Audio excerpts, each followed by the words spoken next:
ओम की बड़ी महिमा है।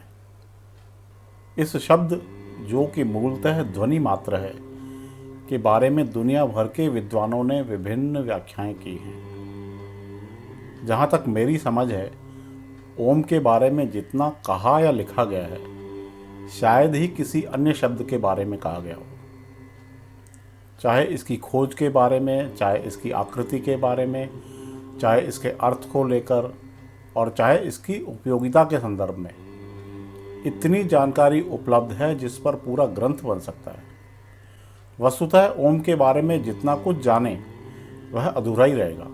मेरी धारणा तो यह है कि ओम के बारे में अभी और खोज होना बाकी है, अभी और नए अनुभव सामने आ सकते हैं।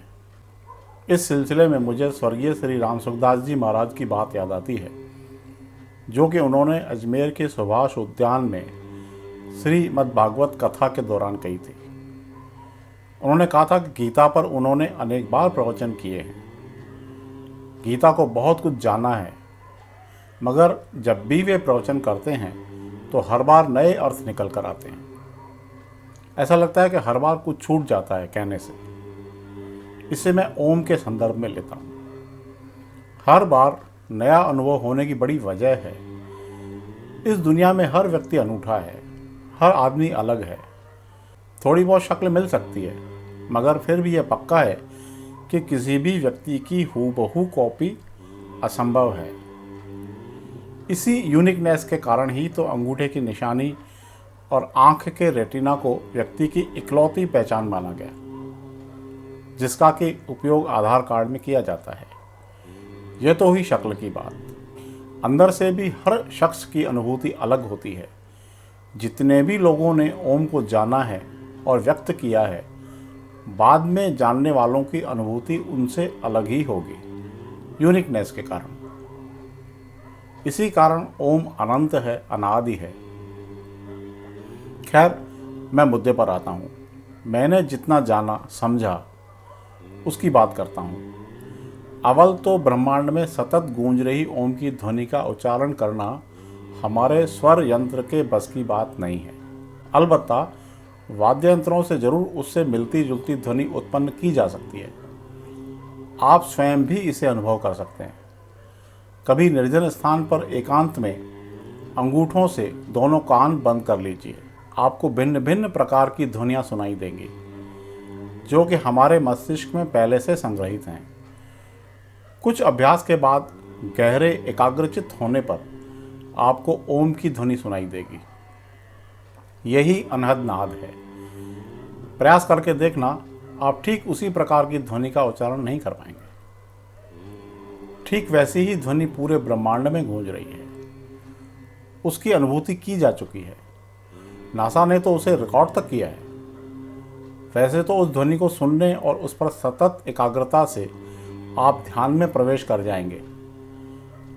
जिसके लिए यह थोड़ा कठिन है, वह ध्यान करने के लिए स्वयं अपने स्वर यंत्र से उच्चारण करके ब्रह्मांड की ध्वनि से मेल करने की कोशिश कर सकता है।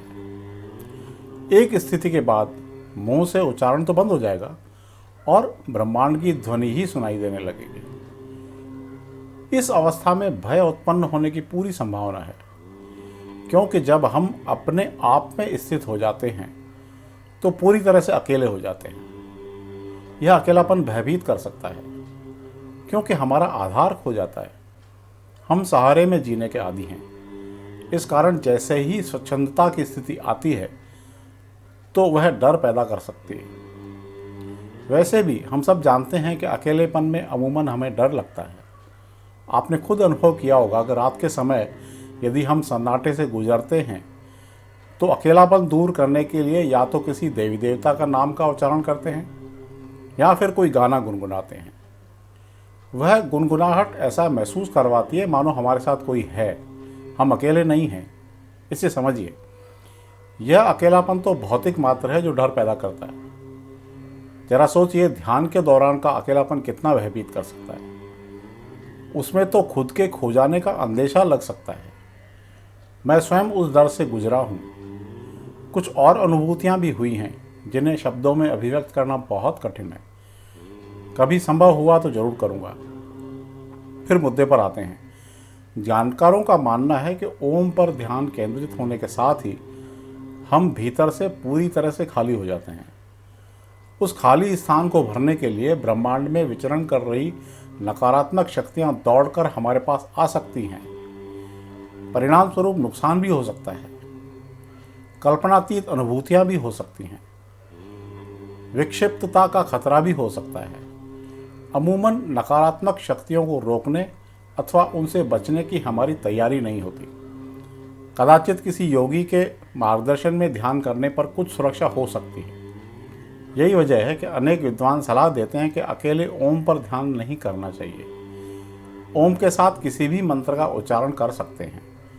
ओम का उच्चारण जहाँ हमें ब्रह्मांड से जोड़ता है, वहीं मंत्र सहारा बन जाता है ब्रह्मांड की समग्र शक्ति को आत्मसात करने में। वह हमें प्रोटेक्ट करता है। मंत्र के शुरू में ओम की ध्वनि का प्रयोजन ही यह है कि हम ब्रह्मांड से कनेक्ट हों और फिर उसकी ऊर्जा मंत्र के साथ जुड़ जाए। भिन्न भिन्न मंत्रों के भिन्न भिन्न फल होते हैं, ये तो हम सब जानते ही हैं। यह सब मेरे स्वाध्याय, अब तक के अनुभव और अध्ययन से संग्रहित जानकारी की निष्पत्ति है। संभव है आपकी अनुभूति कुछ और हो। मेरी अनुभूति में जब भी इजाफा होगा, आपसे फिर साझा करूँगा।